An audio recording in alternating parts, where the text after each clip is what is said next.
इसको स्टार्ट कर दिया है। Work power energy, work power energy में सबसे पहले इसमें मैं आपको बताऊं, हम अभी थोड़ा इसका इंट्रोडक्शन ले लेते हैं कि क्या है मामला।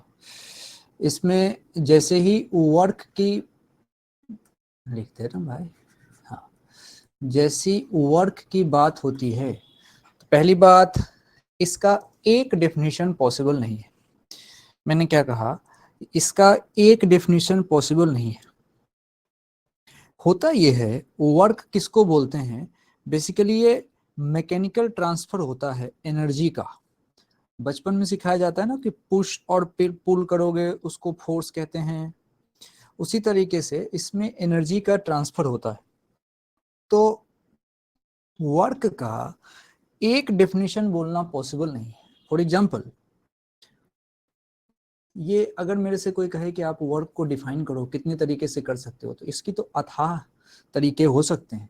जैसे एक बेसिक तरीका जो छोटे क्लास में बताते हैं, वो कहते हैं W equals to force into displacement. थोड़े बड़े हो जाते हैं तो कहते हैं F.S, इसको कहते हैं वर्क। तो ये एक तरीका है वर्क को दिखाने का।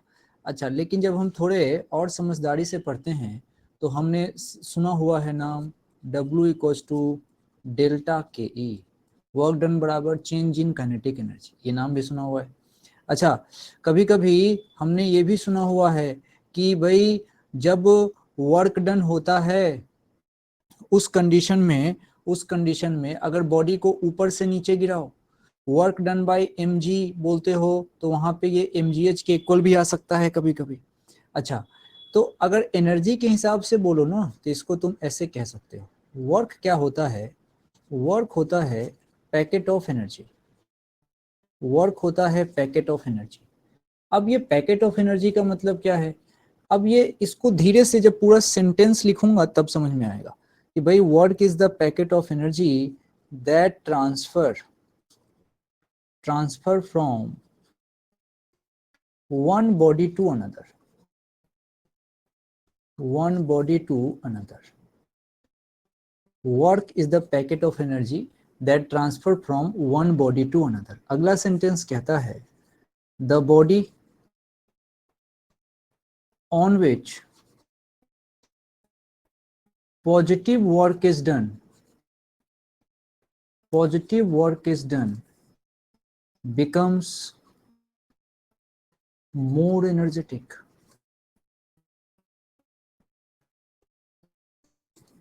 and the body on which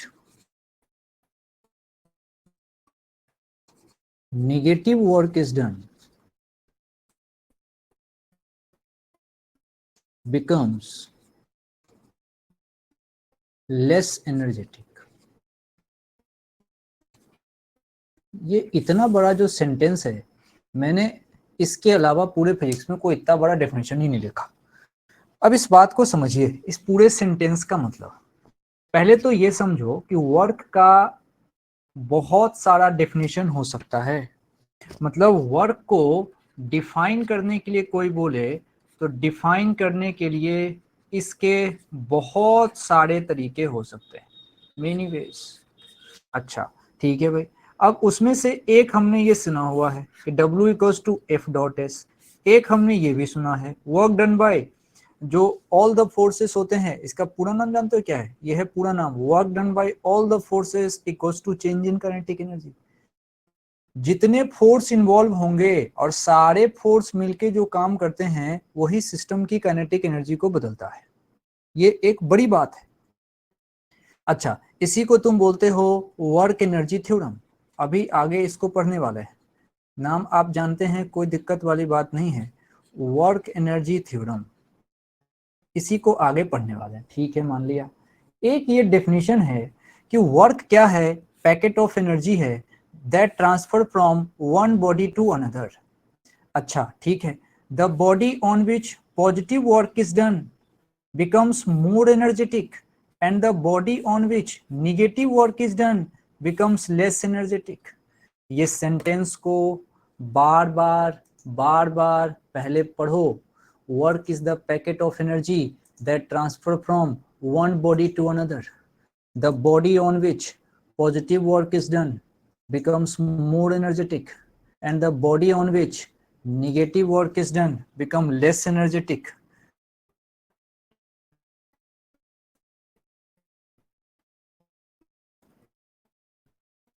अब मैं एक तुमको एग्जाम्पल देने के लिए एक फोटो गूगल करना चाहता हूँ। एग्जाम्पल देने के लिए एक फोटो गूगल करना चाहता हूँ।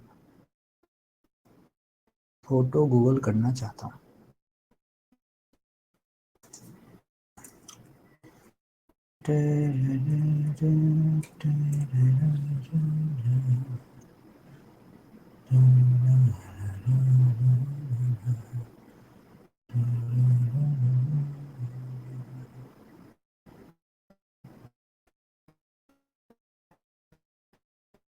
तो फोटो मिल जाता तो मजा आ जाता।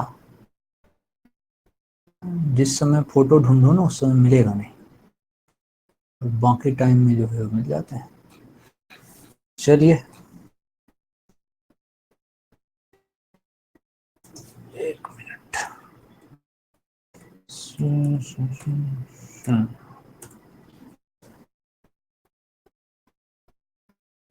ये इससे काम हो जाएगा।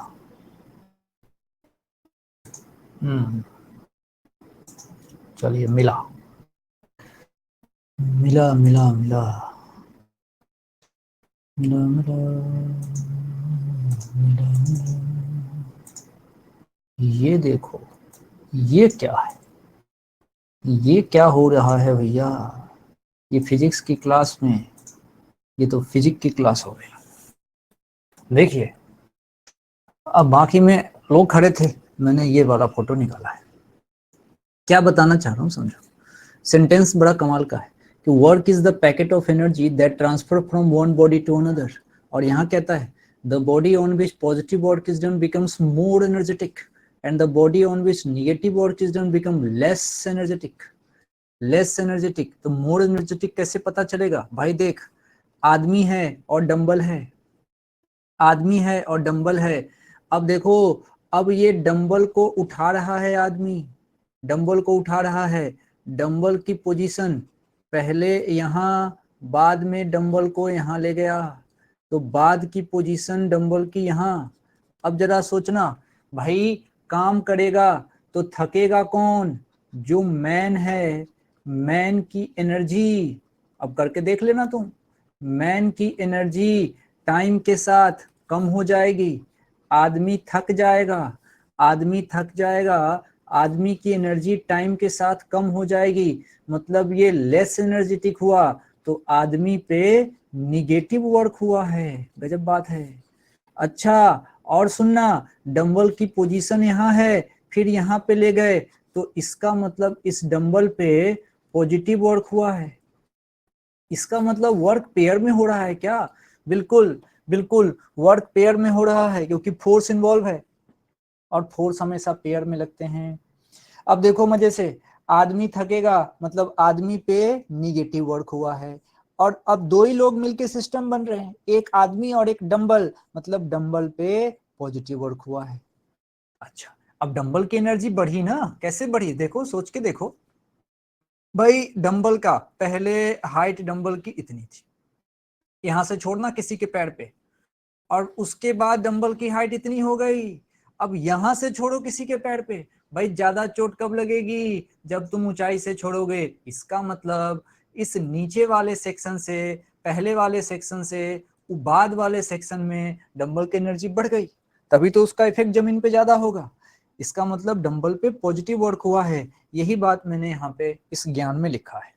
तो भाई मैं क्या कहना चाह रहा हूँ, मैं कहना चाह रहा हूँ कि कोई तुमसे वर्क का डेफिनेशन पूछे तो देखना पड़ेगा कि तुम वर्क को कैसे डिफाइन करना चाह रहे हो। ठीक है, अभी डाटा कांस्टेंट था, मैंने बढ़िया तरीके से इसको लिख लिया, धीरे धीरे बात करेंगे, एक ही बार में पूरे डेफिनेशन पे हम नहीं जाना चाहते। अब चूंकि चर्चा छोटी बातों से शुरू हो रही है, तो वर्क बराबर अगर मैं कहना चाहूं कि भाई फोर्स और डॉट डिस्प्लेसमेंट लिखते रहोगे तो इंगेज रहोगे तो इंटरेस्ट आएगा। W बराबर अगर तुमने कहा फोर्स इनटू डिस्प्लेसमेंट, तो देखो ये भी वेक्टर है, फोर्स भी वेक्टर है और डिस्प्लेसमेंट भी वेक्टर है, तो ये दोनों तो वेक्टर हैं। दो वेक्टर के डॉट प्रोडक्ट से जो क्वांटिटी मिलती है वो हमेशा स्केलर मिलती है। Physical quantity obtain from dot product of two vectors is always scalar. अच्छा बढ़िया है, स्केलर है तो अब इसकी दो तीन बात देख लो, लेकिन अब इसका साइन तो होगा ना, इसका जो साइन होगा वो पॉजिटिव नेगेटिव जीरो तीनों होगा भाई, साइन तो होगा ही। कैसे साइन होगा, कैसे साइन होगा, cos थीटा के अकॉर्डिंग, क्योंकि जब इसका डेफिनेशन खोला जाएगा तो लिखा जाएगा एफ एस और साथ में cos थीटा, सारा खेल थीटा का है तुम जानते हो। तो भाई सोचो ये पॉजिटिव वर्क डन कब होगा, जब ये थीटा 90 से कम हो, थीटा 90 से कम हो, cos थीटा पॉजिटिव रहता है। अच्छा इसका मतलब निगेटिव कब होगा, जब ये थीटा 90 से ज्यादा हो। ये छोटी सी बात है लेकिन क्या अपन छोड़ नहीं सकते किसी चीज को। जीरो कब होता है, जब थीटा हमारा 90 डिग्री हो। 90 से कम वाले को तुम कहते हो एक्यूट, 90 से ज्यादा वाले को तुम कहते हो ऑब्ट्यूस, और 90 को तो तुम जानते ही हो परपेंडिकुलर होगा। अच्छा अब एक और बात यहाँ होती है, ये थीटा किसके बीच का एंगल है, ये जो थीटा है ये हमेशा एफ वेक्टर और एस वेक्टर के बीच का एंगल है। ये थीटा हमेशा ध्यान रखिएगा, अगर ऊपर का वेक्टर एफ है तो नीचे का वेक्टर एस होगा और इसी के बीच के एंगल को थीटा कहा गया है। अच्छी बात है, अच्छी बात है। तो एक एक चीज हम आराम आराम से सीख रहे हैं। अच्छा वर्क के अंदर दो लोग हैं, एक तो फोर्स है और दूसरा है डिस्प्लेसमेंट, फोर्स है और डिस्प्लेसमेंट है, यानी कि वर्क में फोर्स का बहुत बड़ा रोल है। तो वर्क करता कौन है, वर्क हमेशा फोर्स करता है। ये बात काम की है कि वर्क हमेशा फोर्स करेगा, वर्क हमेशा फोर्स करेगा। तो अब आप देखो मैंने तुमको कोई सवाल दिया और कहा फाइंड वर्क डन, मैंने तुमको कहा फाइंड वर्क डन। अब फाइंड वर्क डन ये बात अपने आप में अधूरी बात है। हमको कहना पड़ेगा कि भाई चलो वर्क डन तो निकालना है, लेकिन किस फोर्स के कारण, तो बताना पड़ेगा कि मुझे वर्क डन किस फोर्स के कारण निकालना है। फोर्स कुछ भी हो सकता है वर्क डन वहाँ फ्रिक्शन कर रहा हो सकता है वर्क डन नॉर्मल रिएक्शन कर रहा हो सकता है वर्क डन वहाँ पे mg कर रहा हो। कोई भी आपको फोर्स का नाम बताना पड़ेगा, तभी सवाल पूरा का पूरा कंप्लीट हो पाएगा। अच्छा अब देखो, अब एक कंफ्यूजन होता है, अब एक बच्चों को कंफ्यूजन होता है। कंफ्यूजन क्या होता है आप समझिए, वर्क का अगर सीधा सीधा किसी ने कहा वर्क बराबर फोर्स और उसके बाद से सीधा सीधा कह दिया डिस्प्लेसमेंट, इसका डॉट प्रोडक्ट अगर कह दिया, इससे हर बार काम नहीं चलता है। कैसे नहीं चलता है आपको समझाता हूं एक बार। अब देखिए वर्क में जो आपका सही और इम्पोर्टेंट सेक्शन इसका क्या है कि मेरे से कोई कहे W तो मुझे कहना पड़ेगा, क्या कहना पड़ेगा, ध्यान से सुनिए। मैं उसको कहूंगा पहली बात, अगर फोर्स इनटू डिस्प्लेसमेंट कह दिया ठीक है भाई कोई प्रॉब्लम नहीं है, तो F इनटू डिस्प्लेसमेंट इसको मैं कह सकता हूं FS cos theta, FS cos theta, इसमें कोई दिक्कत नहीं है। अच्छा इसका एक स्टाइल समझो, ये स्टाइल है F cos theta multiply by S। अब यहां थोड़ा सा तुम सोचो इसका क्या मतलब है। आपको जैसे जैसे लेके चल रहा हूँ, जहां लेके चल रहा हूँ वहां चलिए, बस आप इसको एज ए सिनेमा देखते रहो, आनंद लो। अभी इसमें थ्योरेटिकल सवाल चल रहे हैं, आराम से इसको सुनते रहिए, कॉन्सेप्ट यहीं से बनेगा और हवा हो जाएगा अगर बात तुमको समझ में नहीं आई तो। इसीलिए एक एक बात सुनते रहना। क्या कहना चाह रहा हूं मैं, देखो मैंने क्या किया, एक ब्लॉक यहाँ पे लिया, एक ब्लॉक यहाँ पे लिया है, उस ब्लॉक को मैंने इधर ऐसे रखा, ठीक है। और क्या किया, उस ब्लॉक पे फोर्स लगाया। मान लीजिए उस ब्लॉक पे मैंने इस डायरेक्शन में फोर्स लगाया है, कोई भी एफ फोर्स लगा लिया, और इस ब्लॉक का यहां से एंगल थीटा है, और मैं इस ब्लॉक को डिस्प्लेस कराना चाहता हूं सर्टेन दूरी तक, ब्लॉक को डिस्प्लेस करना चाहता हूं सर्टेन दूरी तक, ब्लॉक को डिस्प्लेस करा के तब आगे इसकी चर्चा करना चाहता हूं। माना कुछ टाइम के बाद ये ब्लॉक घूमता फिरता यहां पहुंच गया, कुछ टाइम बाद ये ब्लॉक जो है वहां पहुंच गया, ठीक है भाई कोई दिक्कत नहीं है। जैसे ही ब्लॉक हमारा वहां पहुंचा तो डिस्प्लेसमेंट कुछ ना कुछ तो होगा। इस डिस्प्लेसमेंट का हमने नाम दे दिया है, मान लीजिए एस। एस इसका नाम दिया है कि let suppose S is the displacement. ये कहानी है इसकी इनिशियल, और ये कहानी है इसकी फाइनल, और ये फोर्स यहां से एफ तुमने अप्लाई किया है, फोर्स इज द वेक्टर। ठीक है भाई, मान लिया, कोई दिक्कत वाली बात नहीं है, कोई दिक्कत वाली बात इसमें नहीं है। अब क्या कहना चाहता हूं देखिएगा, इस एफ के तुम जानते हो दो टुकड़े करोगे, एक टुकड़ा इधर होगा जिसका नाम तुम रखोगे एफ कॉस थीटा, और दूसरा टुकड़ा ऊपर होगा और जिसका नाम तुम रखते हो एफ साइन थीटा। अब जरा देखना मैं क्या कहना चाह रहा हूं भाई, इसको आगे की तरफ डिस्प्लेसमेंट कराने के लिए ये एफ कॉस थीटा रिस्पॉन्सिबल है, तो हमारा फोकस जब वर्क इसका लिखा जाएगा तो सिर्फ एफ कॉस थीटा लिखा जाएगा, बाकी फोर्स से मुझे मतलब ही नहीं है, क्योंकि अब तो ये एफ रहा ही नहीं, इसके दो टुकड़े हो गए, एक एफ कॉस थीटा और एक एफ साइन थीटा। तो सोचो वर्क करने के लिए रिस्पॉन्सिबल कौन रहा, तो एफ कॉस थीटा। तो अब तुम जीनियस हो, अब तुम अगर वर्क का एक पढ़ा लिखा स्मार्ट डेफिनेशन क्या दे सकते हो, इस वर्क का एक स्मार्ट डेफिनेशन क्या दे सकते हो, वो तुम कह सकते हो कि work simple force into displacement कहना ठीक नहीं है, यहां मुझे कहना चाहिए कंपोनेंट ऑफ फोर्स, पूरा लिख रहा हूं, component of force along displacement. देखना डिस्प्लेसमेंट किधर है, इधर, और इस तरफ कौन सा फोर्स लगा, तो component of force along displacement. अच्छा, along displacement multiply by displacement, ये क्रॉस प्रोडक्ट नहीं लिख रहा हूं भाई, मल्टीप्लाई बाय डिस्प्लेसमेंट। डिस्प्लेसमेंट ये है वर्क का असली डिस्प्लेसमेंट, असली डेफिनेशन। वर्क का मतलब कॉपी में लिख लो, वर्क का मतलब आज से सिंपल फोर्स इनटू डिस्प्लेसमेंट नहीं बोलेंगे, इसको बोलेंगे component of force along displacement into displacement.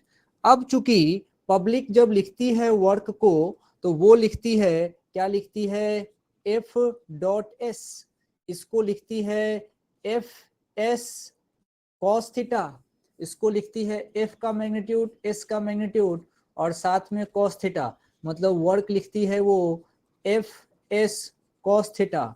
बस ये भी वही आ जाता है घूम फिर के, ये भी तो वही है, एफ कॉस थीटा कर लो इनटू एस कर लो।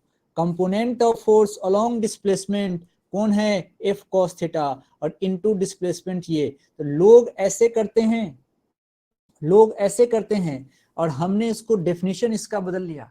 क्यों डेफिनेशन बदल लिया, ये अभी बात तुमको समझ में आएगी। हमने क्या सीखा, हमने क्या सीखा,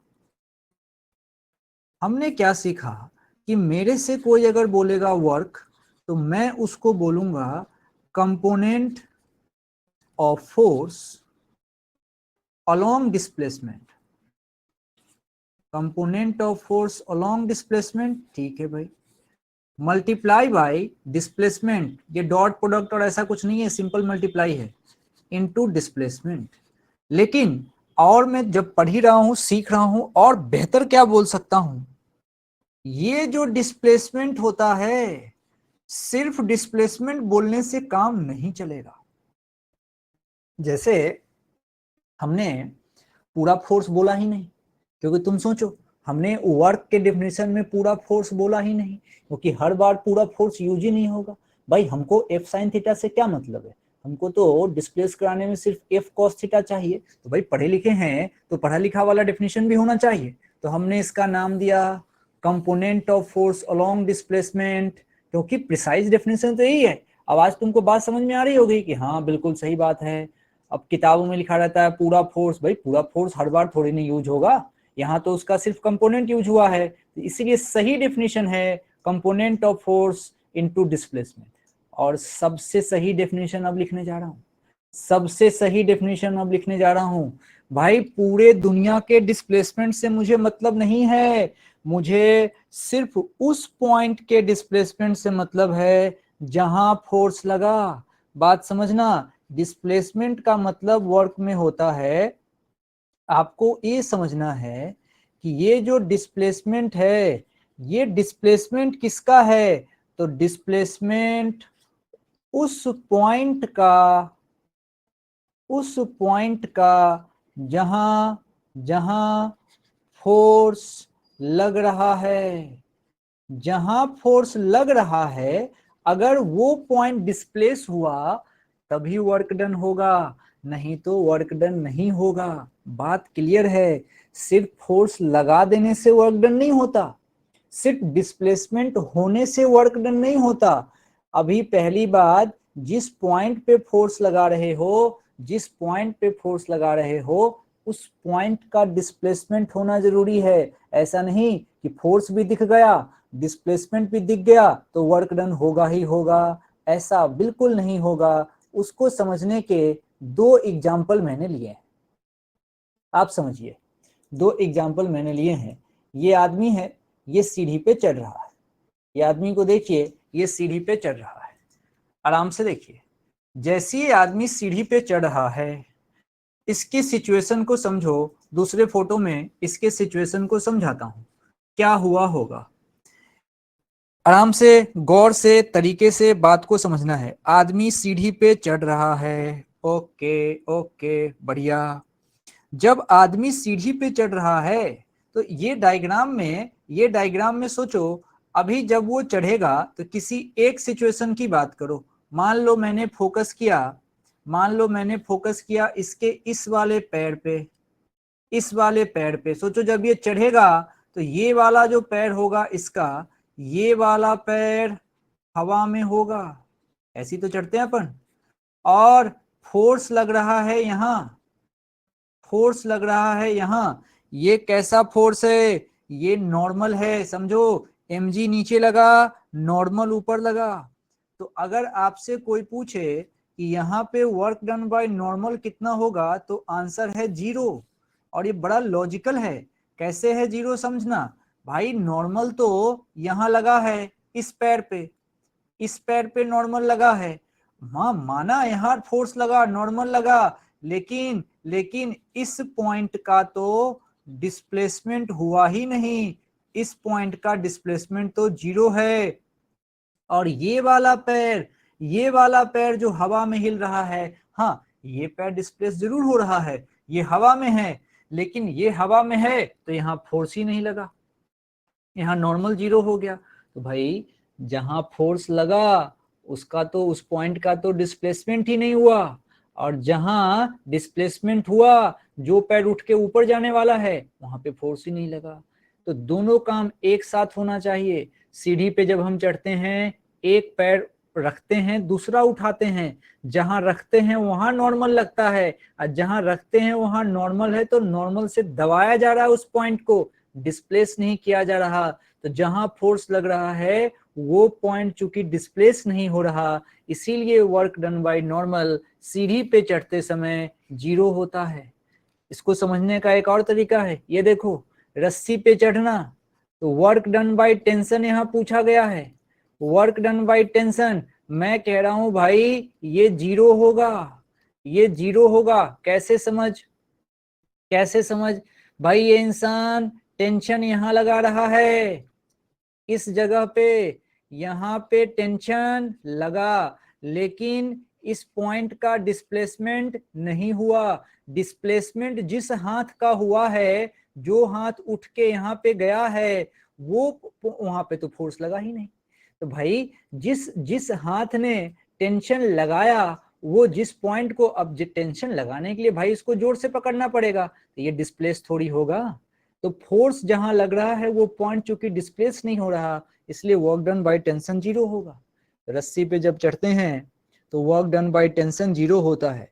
इसीलिए वर्क के डिफिनेशन में कहना चाहिए डिस्प्लेसमेंट किसका, तो displacement of point of application of force. पूरी बात समझिए, डिस्प्लेसमेंट किसका, तो ये मैं यहां लिख देता हूं, हमको कराना है displacement of point of application of force. जहां फोर्स लग रहा है उस पॉइंट का डिस्प्लेसमेंट होना जरूरी है। ये तो थोड़ी थोड़ी बात, छोटी छोटी बातें हैं, हम सीख रहे हैं, अच्छी बात है। आओ और समझते हैं क्या है मामला। देखिए, मान लीजिए यहां पे कोई गाड़ी है,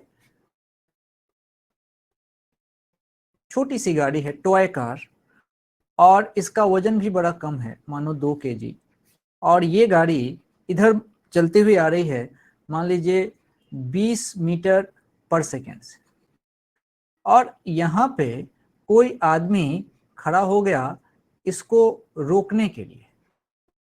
यहाँ पे कोई आदमी खड़ा है, ये इसको रोकना चाहता है। अब जरा तुम सोच के देखो, गाड़ी आएगी, आदमी इसको रोकेगा। जब गाड़ी आएगी, आदमी इसको रोकेगा, तो तुम समझो ईमानदारी से इस आदमी ने जो फोर्स अप्लाई किया, उस फोर्स से ये जो टॉय कार है, इस टॉय कार की जो वेलोसिटी है ये कम होगी। इसका सीधा मतलब है कि इसकी काइनेटिक एनर्जी कम होगी। इसका मतलब है वर्क जो होगा ये निगेटिव होगा, वर्क निगेटिव होगा। पूरी बात समझिए, गाड़ी आ रही है, आदमी ने रोका, आदमी ने फोर्स अप्लाई किया, आदमी ने फोर्स अप्लाई किया, इससे क्या हुआ, इससे ये जो टॉय कार है, इस टॉय कार की वेलोसिटी कम हो गई, इस टॉय कार की वेलोसिटी कम हो गई। अब जैसे ही इसकी वेलोसिटी कम हो गई, अब आप समझिए वेलोसिटी कम होने से काइनेटिक एनर्जी कम हो जाती है, और जब जब सिस्टम की काइनेटिक एनर्जी कम हो, तब तब वर्क डन जो होता है वो निगेटिव होता है, तब तब वर्क डन निगेटिव होता है। मतलब यहाँ पे वर्क डन निगेटिव किया गया है। अच्छा, और समझो, दूसरा एग्जांपल देता हूं, देख आराम से देखो, ये सिचुएशन देखो, यहाँ पे क्या हो रहा है, एक वही कार पकड़ लो। अब एक फोर्स थोड़ी ना लग रहे होंगे, बहुत सारे फोर्स लग सकते हैं। मान लो वही कार अब यहाँ पे है, कार का कुछ मास मान लीजिए m, अब इसको इधर आप मूव करा रहे हैं, बढ़िया है, कोई दिक्कत वाली बात नहीं है। मूव करते करते एक समय आएगा जब ये कार को तुम यहां पहुंचा दिए, इस कार को तुम यहां पहुंचा दिए, ये इसकी कहानी, ठीक है, मान लिया। अब देखो मजे से, यहां इसके फोर्स लिखने की कोशिश करो।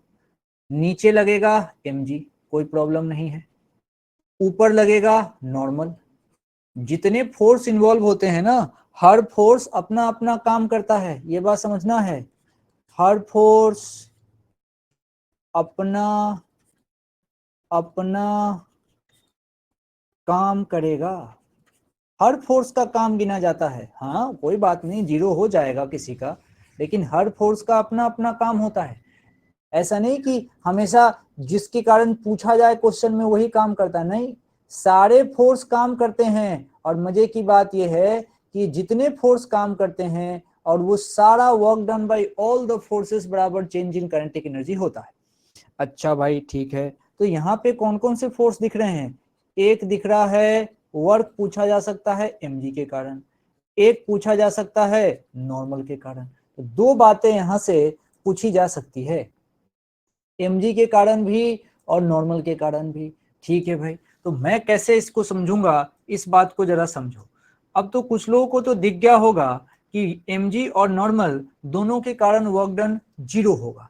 कारण आपको देखिए, समझ लीजिए, यहाँ पे कहानी क्या है, डिस्प्लेसमेंट आगे है, ये है डिस्प्लेसमेंट, ये है डिस्प्लेसमेंट। ठीक है भाई, ओके, डिस्प्लेसमेंट आगे, एस वेक्टर आगे, भाई mg नीचे, ये mg नीचे, मतलब थीटा इक्वल्स टू 90, यानी कि WmG तो 0 होगा। एक बात खत्म। दूसरा दूसरा नॉर्मल की सोचो, अरे नॉर्मल ऊपर, नॉर्मल ऊपर, डिस्प्लेसमेंट आगे, वापस इस फोर्स के बीच में एंगल आ गया 90 डिग्री, इसका मतलब वर्क डन बाय नॉर्मल भी 0 होगा, वर्क डन बाय नॉर्मल भी 0 और वर्क डन बाय mg भी 0, mg भी 0। हाँ, अगर कोई और फोर्स लग रहा होता तब हम जरूर लिखते इसका मोशन आगे हो रहा था, ये पहले था और ये बाद में था। तो भाई वर्क को तरीके से समझा जाता है, ऐसा नहीं कि फोर्स इनटू डिस्प्लेसमेंट हमेशा। अब दूसरे स्टाइल से सोचो, दूसरे स्टाइल से सोचो, मैंने कहा हुआ है हम फोर्स के उस कंपोनेंट को लेते हैं जो डिस्प्लेसमेंट कराता है। यहाँ डिस्प्लेसमेंट एक्स एक्सिस में है और एक्स एक्सिस में कोई फोर्स ही नहीं है, समझो, एक्स एक्सिस में कोई फोर्स ही नहीं है। डिस्प्लेसमेंट अगर एक्स एक्सिस में है तो वर्क डन सिर्फ वही फोर्स करा सकता है जो एक्स एक्सिस में हो, नॉर्मल एक्स एक्सिस में नहीं है, ये वर्क डन नहीं करा सकता। mg भी एक्स एक्सिस में नहीं है, ये भी वर्क डन नहीं करा सकता। छोटी छोटी बातें हैं लेकिन काफी यहाँ से सीखने की बात है। अच्छा, एक चीज जो तुम अच्छी तरीके से जानते हो उसको समझाता हूं। सर्कुलर मोशन तुम पढ़ते हो, ये देखो सर्कल है और सर्कल, ये तो इलिप्टिकल हो गया, सर्कल सर्कल सर्कल, भाई सर्कल ऐसा होता है, सर्कल बनाना क्या कर रहा है, यस सर्कल है।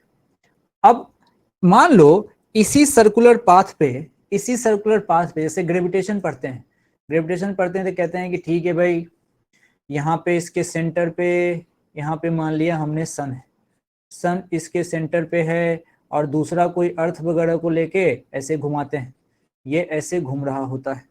हम कहते हैं कि भाई इनके बीच लगता है ग्रेविटेशनल पुल, ठीक है भाई, लग गया ग्रेविटेशनल पुल, वो है सेंट्रीपिटल फोर्स, है ना, ये ग्रेविटेशनल पुल लग गया, बोलते हैं उसको, नाम होता है सेंट्रीपिटल फोर्स, नाम है, वो फोर्स नहीं है। उसमें मैं जाऊंगा सर्कुलर मोशन में, अगला चैप्टर वही है। मान लो यहाँ अंदर फोर्स लग रहा है, डिस्प्लेसमेंट की बात कर लो, भाई हर इंस्टेंट पे इसकी टेंडेंसी देखो, इसकी वेलोसिटी ऊपर जाने की होगी, अब जिधर वेलोसिटी की टेंडेंसी होगी उधर ही डिस्प्लेसमेंट होता है, यानी कि यहाँ पे ये रहा।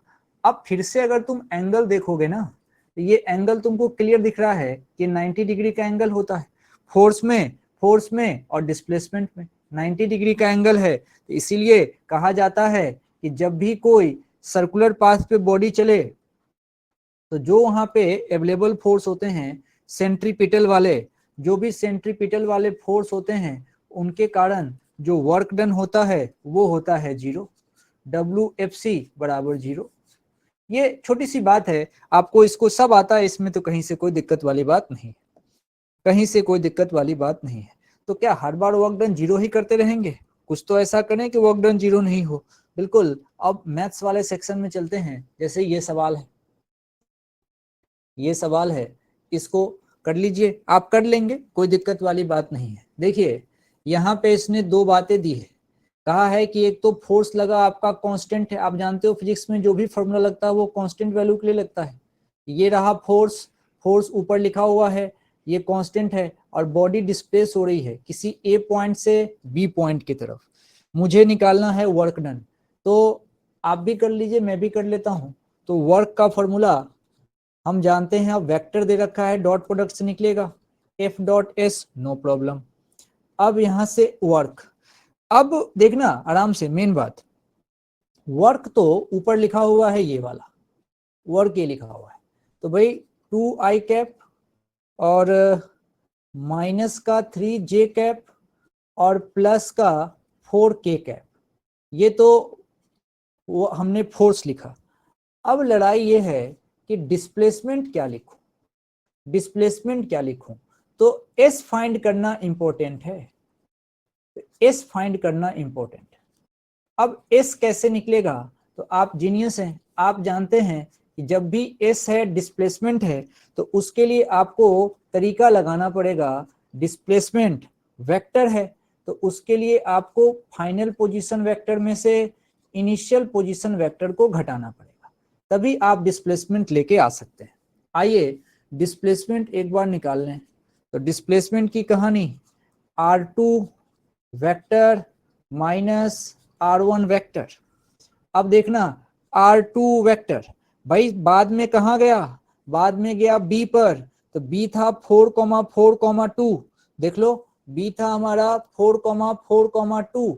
अब देखो इसको कैसे लिख सकता हूं, ये मैं लिख सकता हूं B वाले को 4i cap plus 4j cap plus 2k cap, ये मैंने R2 लिख दिया B वाला, माइनस ए वाला, ए था 0,3,5, ये हो गया 0i cap plus 3j cap और प्लस 5k कैप, ये मैंने डिस्प्लेसमेंट लिखा।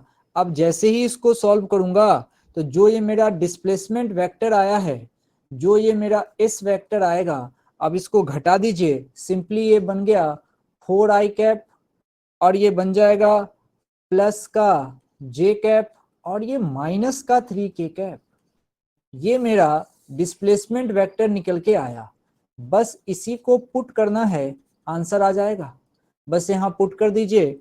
तो इसके जगह पे रखो 4i cap plus j cap और माइनस का 3k कैप, डॉट प्रोडक्ट में i के साथ j के साथ और k के साथ मल्टीप्लाई होता है, आपको पता है, इसीलिए w जो यहां से निकल के आएगा, अब एक डॉट प्रोडक्ट है कर देता हूं, i के साथ 2 4 के साथ मल्टीप्लाई होगा, प्लस लगाएंगे, फिर दूसरा वाला कौन है -3, ये किससे मल्टीप्लाई होगा, j के कंपोनेंट से जो कितना है 1, ये 1 से मल्टीप्लाई होगा, ठीक है भाई कोई दिक्कत नहीं है। फिर उसके बाद से प्लस, अब यहां से 4 यहां से -3, तो 4 मल्टीप्लाई होगा -3 से, यहां से जब आप W निकालोगे, ये देखो 8 -3 -12, इसका मतलब W की वैल्यू 12 3 15 माइनस में और 8 में, W बराबर -7 जूल, -7 जूल, W बराबर -7 जूल। इसका क्या मतलब है, इसका क्या मतलब है, इसका मतलब ये है, इसका मतलब ये है कि यहाँ जो वर्क डन हुआ है -7 जूल आने का मतलब ये है कि सिस्टम की काइनेटिक एनर्जी कम हुई है, सिस्टम की काइनेटिक एनर्जी कम हुई है, किसके कारण, जो फोर्स अप्लाई किया गया है उसने सिस्टम की काइनेटिक एनर्जी को कम किया है, तभी वर्क डन निगेटिव आया है। ये बात ध्यान रखने की है कि वर्क डन निगेटिव तभी होता है जब सिस्टम की काइनेटिक एनर्जी कम होती है, ठीक है भाई मान लिया।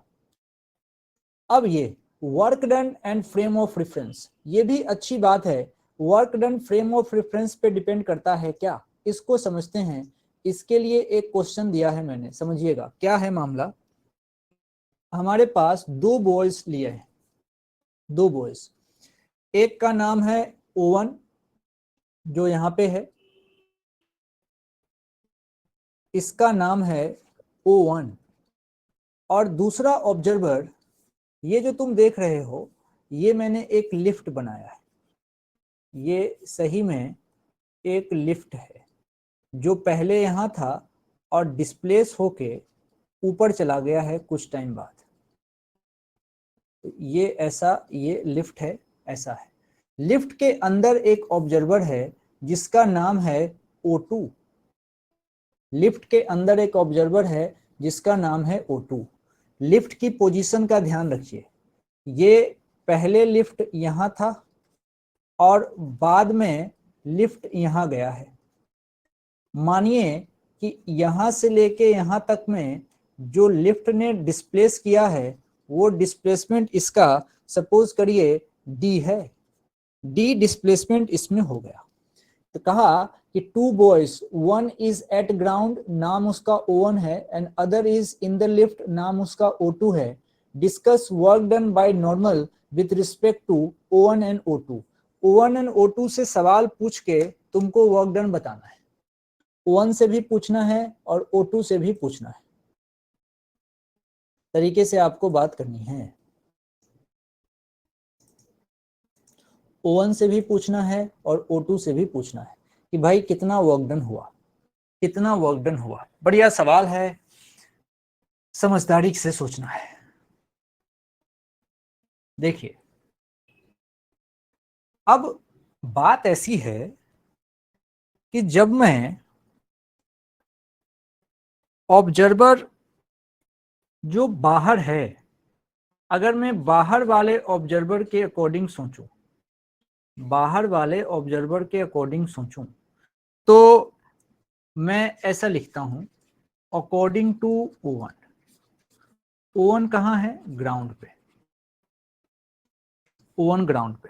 इससे मैं पूछूं तो ये कहेगा कि बढ़िया है, मुझे तो ऐसा लग रहा है। इससे पूछोगे तो ये कहेगा कि भाई देख, मुझे तो ऐसा लग रहा है कि ये ब्लॉक था और ब्लॉक का मास m था, ब्लॉक का मास m ले लीजिए, कहने की आवश्यकता नहीं है, कॉमन सेंस है, ब्लॉक का मास m है।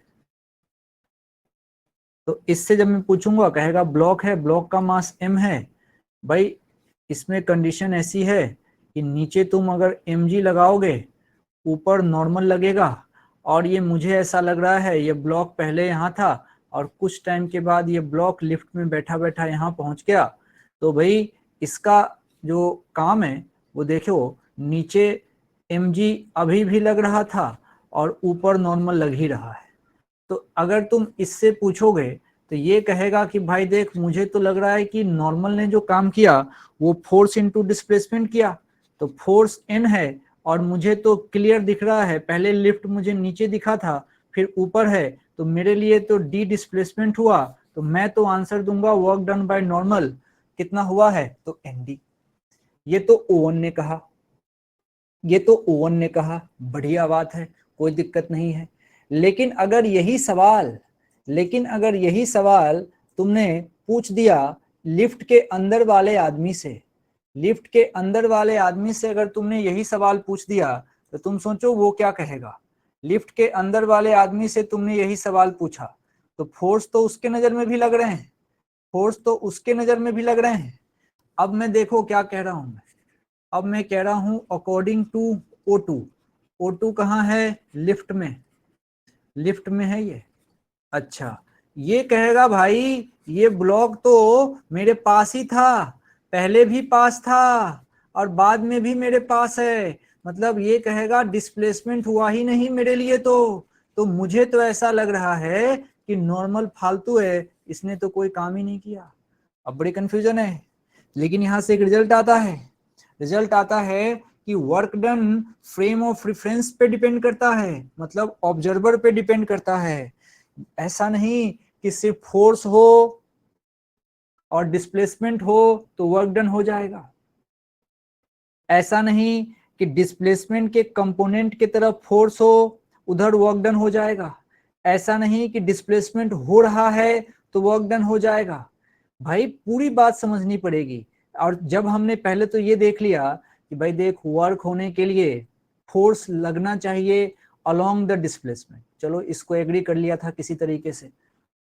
फिर मैंने देखा कि भाई डिस्प्लेसमेंट होना इंपॉर्टेंट नहीं है, जिस पॉइंट पे फोर्स लगे उस पॉइंट का डिस्प्लेसमेंट होना चाहिए, बड़ी मेहनत से उसको एग्री किया। फिर एक नया लफड़ा आ गया फ्रेम ऑफ रेफरेंस का, कि भाई अगर पहले वाली दोनों बातें सही हो जाए, चलो फोर्स भी है अलोंग द डिस्प्लेसमेंट, चलो जिस पॉइंट पर फोर्स लग रहा है उसका डिस्प्लेसमेंट भी हो जाए, लेकिन भाई इन दोनों के बावजूद भी ऑब्जर्वर के बदलने से डिस्प्लेसमेंट की अलग अलग वैल्यू आ सकती है, तो वहां भी वर्क डन इफेक्ट होता है। ये केस ध्यान रखिएगा, यहां से कई बातें समझ में आती है, यहां से कई बातें समझ में आती है। यहां तक क्लियर है क्या?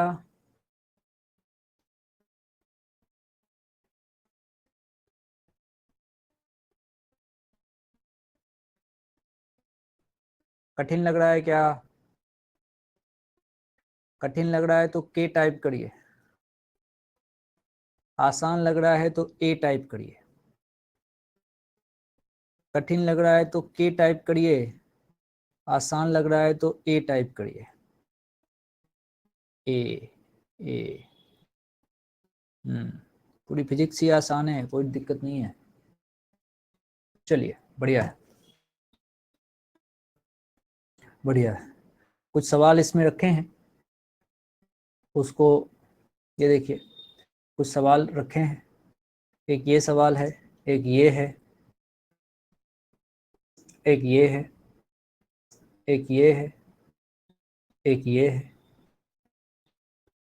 ये सवाल हैं जो आपको करने हैं। चलिए इसमें से कोई एक सवाल करते हैं और उसके बाद से थोड़ा सा फ्रिक्शन के ऊपर काम करेंगे। इसमें से एक सवाल करते हैं।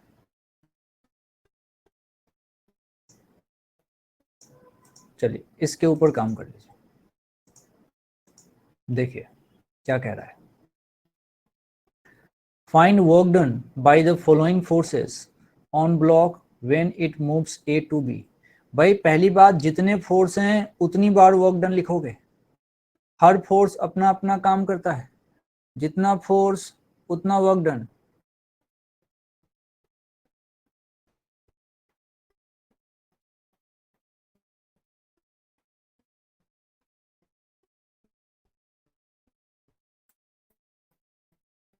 फोटो बना लो पहले, फोटो बना लो। कर लोगे तुम, इसमें जान नहीं है। फोटो बनाओ पहले। मैं सिखाना चाहता हूँ थॉट, क्या सीखेंगे। थॉट बताना चाह रहा हूँ क्या सीखेंगे। ठीक है, फोटो बना लिया होगा आपने। अब देखो मामला, अब देखो क्या है, इसको समझो। ये 50 न्यूटन है। पहली बात, इसके दो कंपोनेंट होंगे, इसके दो कंपोनेंट होंगे। एक इधर हो गया, जो तुम कहते हो 50 cos 37, 50 cos 37। ठीक है भाई, अच्छा है। और इसका एक कंपोनेंट ऊपर होगा, और वो होगा 50 sin 37, 50 sin 37 लिख लेते हैं। अब 30 न्यूटन के भी दो कंपोनेंट, एक इधर और एक कंपोनेंट ऊपर। तो इधर वाला कंपोनेंट और उधर वाला, ऊपर में हुआ 30, ऊपर क्या है cos 30, और इधर वाला जो हुआ ये हुआ 30 और ये sin 30। ये इसकी कहानी है। ध्यान से सुनना आप क्या कहना चाह रहा हूँ। मैंने सीखा है कि मेरे से अगर कोई बोलेगा वर्क, तो मैं अब उसको बोलूंगा पढ़े लिखे की तरह, बोलूंगा उसको कंपोनेंट ऑफ फोर्स कौन सा लूंगा, जो डिस्प्लेसमेंट के अलोंग है। तो component of force along displacement, और इस चीज को मैं मल्टीप्लाई करूंगा डिस्प्लेसमेंट से।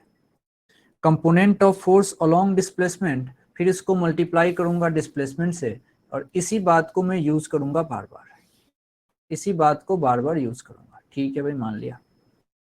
तो पहली लड़ाई किसकी है, वर्क डन किसके बारे में पूछा है पहले, तो 50 न्यूटन के बारे में। पहले तो इसने वर्क डन पूछा है 50 न्यूटन के बारे में। ठीक है भाई, 50 न्यूटन के बारे में। अब तुमको आता ही है वर्क डन किसके बारे में, तो 50 न्यूटन के बारे में। ठीक है, उसको लिखते हैं 50 Newton component of force along displacement. तो भाई 50 न्यूटन तो अलोंग डिस्प्लेसमेंट 50 cos 37 है, तो ये तो होगा 50 cos 37 इंटू डिस्प्लेसमेंट।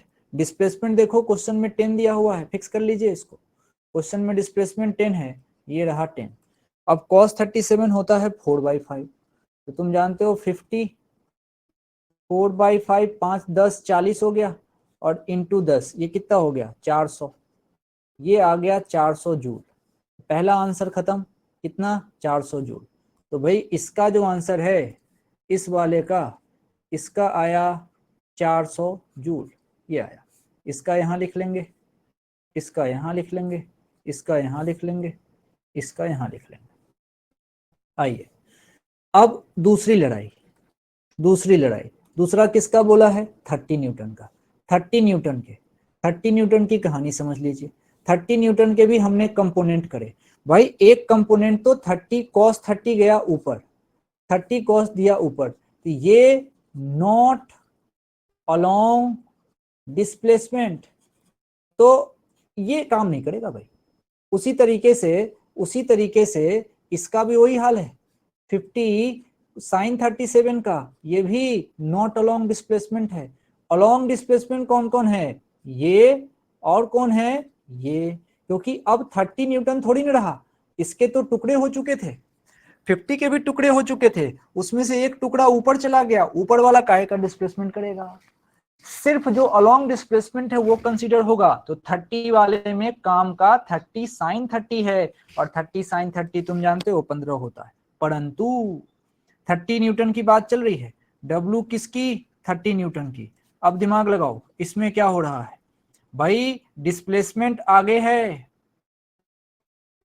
डिस्प्लेसमेंट आगे है, परंतु ये जो फोर्स लग रहा है 30 sin 30 ये पीछे है, मतलब यहां जो वर्क होगा ये पक्का निगेटिव होगा, इसकी पूरी गारंटी है।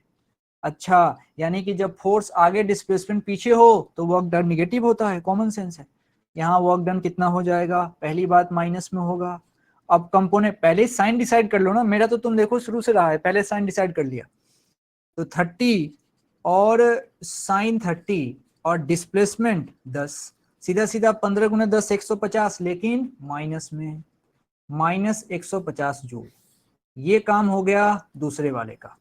तो दूसरे वाले का आंसर आ गया माइनस का 150 जूल। अब 10 न्यूटन की बारी है, 10 न्यूटन की बारी है।